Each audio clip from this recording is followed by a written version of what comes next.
Hello and welcome dear learners to the NPTEL course on Healthcare Quality Management, Infection Control and Patient Safety. In the Module 3, Patient Safety Management, Infection Control and Medication Safety, in the Chapter 31, that is Medication Safety, we will be discussing on medication safety, incidents and errors. So, if we say the medicines are essential for managing illnesses and saving lives when used appropriately, but irresponsible or inappropriate uses can also cause a serious harms. So, we need to understand how medicine needs to be dealt with a delicacy and with importance when it encounters medication errors. So, medication errors can pose significant risk to patients and are recognized as a major cause of preventable harm. This is also being emphasized by the Institute of Medicine report. The Institute of Medicine report, that is To Error is Human, Building a Safer Health System, that was released in 1999. It estimated that 44,000 to 98,000 unnecessary deaths were reported only due to medical errors. It happened in US annually, and this was an alarming sign because with this 7,000 death attributed significantly actually due to medication errors. So what this report made an alarm is that we started taking it seriously. So medication errors was not only because that the institutions were not knowing it, but it was more because what is the volume it is contributing, it made an alarm. It started to think very seriously when it is the use or misuse of the medicine which was linked with several adverse events and the poor outcomes actually which were caused due to it, making medication errors a leading cause of death, also attributing to disability. The deaths from the medication error exceeds death from the motor vehicle accidents or even with breast cancer or AIDS, which has to be found as a more responsible cause of death. So the studies have also showed that 3.7 to 16.6% of the hospital admissions are due to adverse events, and even 41% of these are only medication related, of which 28% are preventable. If you see all these statistics, it can show that how this is leading with the patient's issues. It is contributing to patient safety concerns actually, where it is also being seen as 6.3 to 12.9% of the hospitalized patient experience at least one adverse event, with 10.8 to 38.7 caused by only medicines. So most of the medication errors remain unreported, which is leading to underestimation of the true incidence globally. If you do talk about India, the data is very limited. It is talked as medication errors are recognized as a major public health concern. The issue is because of the complexity of the care processes and the high risk to the patient, which is also being seen in media reports of medication errors increase public concerns about the healthcare safety, which is to be compromised actually, and said that major causes of this medication errors include illegible prescription, dispensing mistakes, administration errors, and calculation mistakes and poor monitoring. These all compromise actually to give an attention towards the medication error. Who are the players that contribute actually to the medication errors? People working in the healthcare setting, hospitals, primarily the doctors, pharmacists, and nurses may all contribute to the medication error. It is not a single person actually who does or who is one responsible to take the medication errors as a responsibility, but all one who are contributing actually to the medication error is from the hospital employees. This all increases when the system processes within the hospitals are flawed. And you may see that most of the time the administration who doesn't take concerns of this may lead to major issues of this. A strong patient safety culture decreases the likelihood of medication errors and encourages reporting of errors and the near misses. So if you see, if you have to develop a culture of this to reduce it, you need to work on this.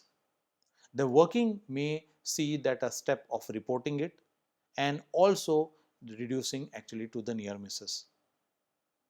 The errors can occur at any step.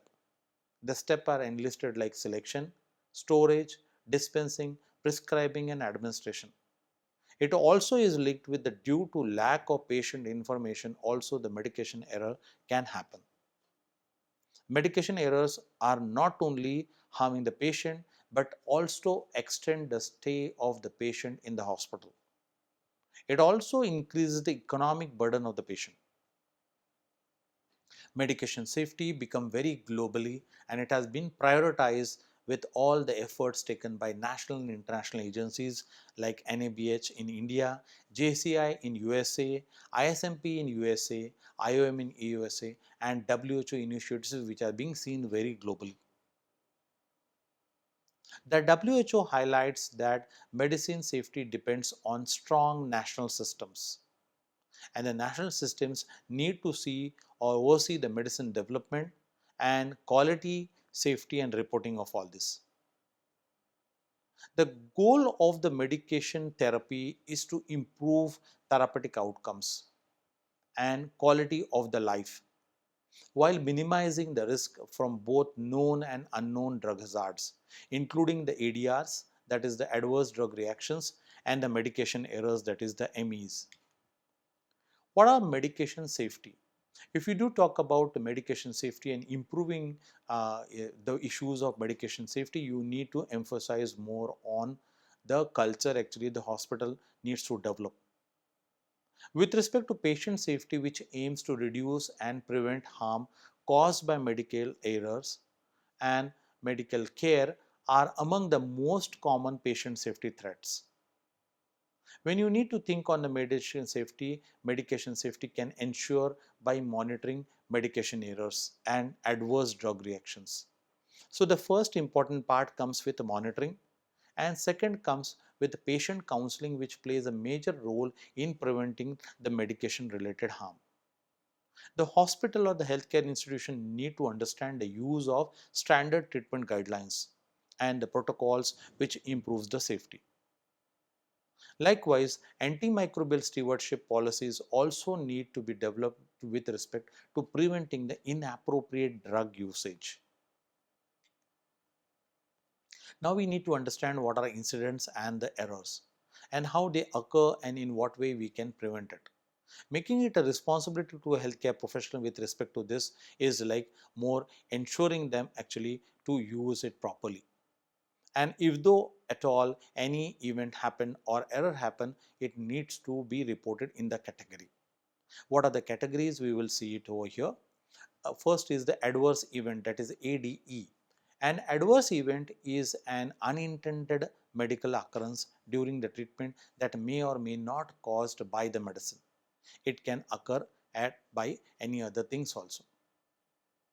Then comes adverse drug reaction, that is ADR. An ADR is a noxious and unintended response to a drug at doses normally used in humans for prophylaxis, diagnosis or therapy, which is one of very important to be understood over here that because it causes a very fatal effect to a patient. Then comes proper medication errors, that is MEs. A medication error is an preventable event. I need to emphasize over here that it is a preventable event that may lead to inappropriate medication use or a patient harm while the medication is under the control of a healthcare professional. Because it is very much seen that when a preventable event can see for a medication error, it is connected directly with the healthcare professional, even with the patient or a consumer where it is majorly in control and it can be reduced at that first instance. What needs to be worked on over here is like you need to understand the error or even if it has occurred actually how you need to reduce it when you are continuing it actually. The error may arise from issues in professional practices, might be in the procedures, systems, while prescribing or even order communication, labeling, packaging, compounding, dispensing, distribution, administration, monitoring and education. This all encompasses actually that how this error really comes into practice. So medication error needs to be very much emphasized in terms of training when you are working on the incidence and error reporting. Encouraging this becomes very important actually when you have to work on the culture of reducing it. Then we come to in discussion with the sentinel event.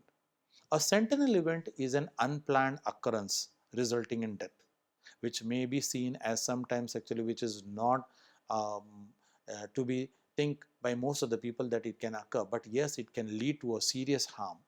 It can also have a risk of physical or psychological harm if it is not causing any death also.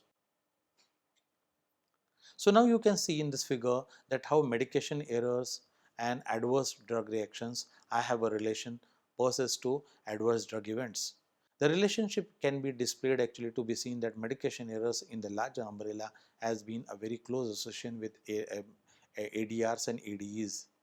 Whereas on the right side you can see that prescribing errors are contributing to the major problems actually in the incidences of medication errors largely, where prescribing errors are majorly being seen contributing 49%, where in the second line comes the administration of the medicines, that is 26%. Transcribing takes a stake on 11% and dispensing with 14%. So you may see that the incidences are being seen with respect to the occurrence actually, which are contributing in numbers. Now we can have a discussion on near miss. And what is a near miss? A near miss is an unplanned event that could have resulted in a sentinel event but did not occur due to the chance or timely intervention. If you have to see an example of this, I may state that an incorrect octreotide dose intercepted or corrected before administration. So you may avoid, you may really plan up, or you may have done a timely intervention actually to reduce the harm to occur. So this is counted as a near miss event. What is a preventable error?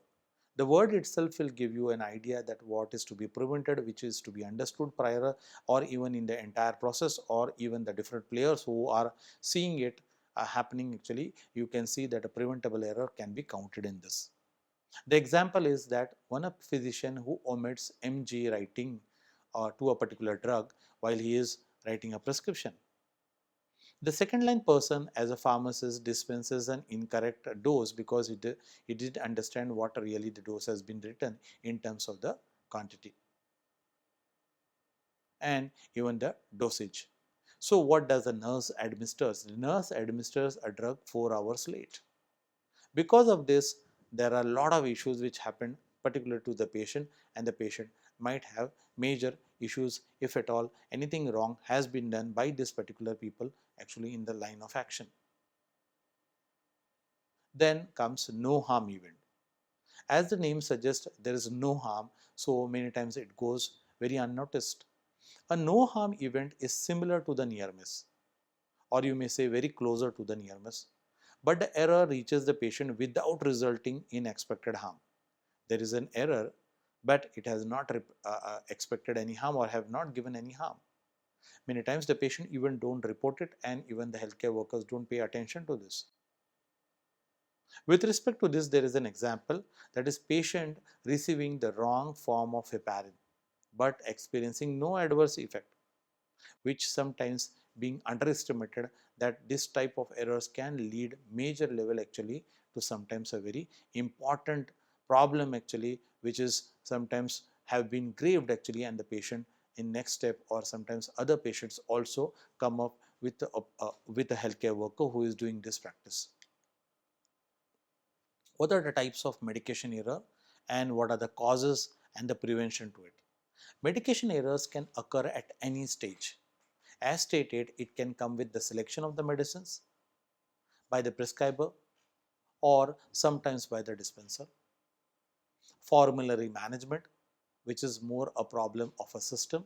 Storage, distribution, prescribing, administration, or a patient use. So the entire process is fragmented actually, and you can see how a error can peep inside. What are the practices that need to be developed? The practices are more with the safe medication practice.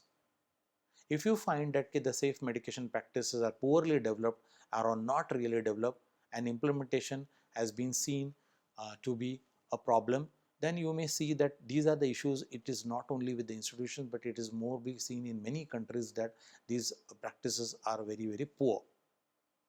Many studies have reported that this type of medication errors highlights the high incidences of this and has been seen globally.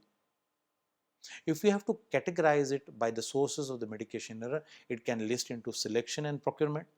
Storage comes in second, ordering and transcribing, preparing and dispensing, administration, and lastly by monitoring. So if you have to see the criticality, the process part is very important where the medication error can happen. So in summary to this chapter, I would like to emphasize that medication errors are a major global patient safety concern.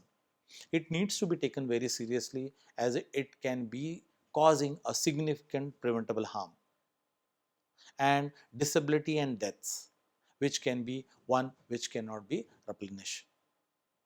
These errors can occur at any stage of the medication use cycle, from procurement, storage, prescribing, dispensing, administration, monitoring and disposal.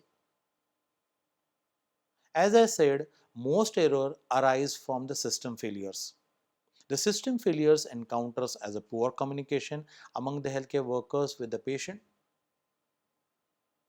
and illegible prescriptions, inadequate safety culture, lack of guidelines and weak reporting mechanism, which all to otherwise is very important to see that when a system evolves towards working on quality or patient safety, they need to work on all these issues which are listed over here, and additionally more which are contributing actually to the quality concerns. Strengthening patient safety system through error monitoring or EDR surveillance are one which should be taken in a regular practice. Standard treatment protocols and patient counsel significantly reduces the risk and should also be very much emphasized when you come across any issues of patient safety. Effective medication safety requires a coordinated efforts. These all efforts are not only coming from the healthcare institutions or healthcare professional, but even by strong national systems. The national systems and the adherence to the recommendations which are made by very responsible agencies like WHO, NABH, JCI and ISMP, which gives you more ways actually to work more safer and develop a standard way of dealing with this issue if though they are occurring also in your institutions. So with this I come an end to this chapter and thank you. With this you can even see these references which are being listed over here to work on the projects that you are working for the medication safety. Thank you.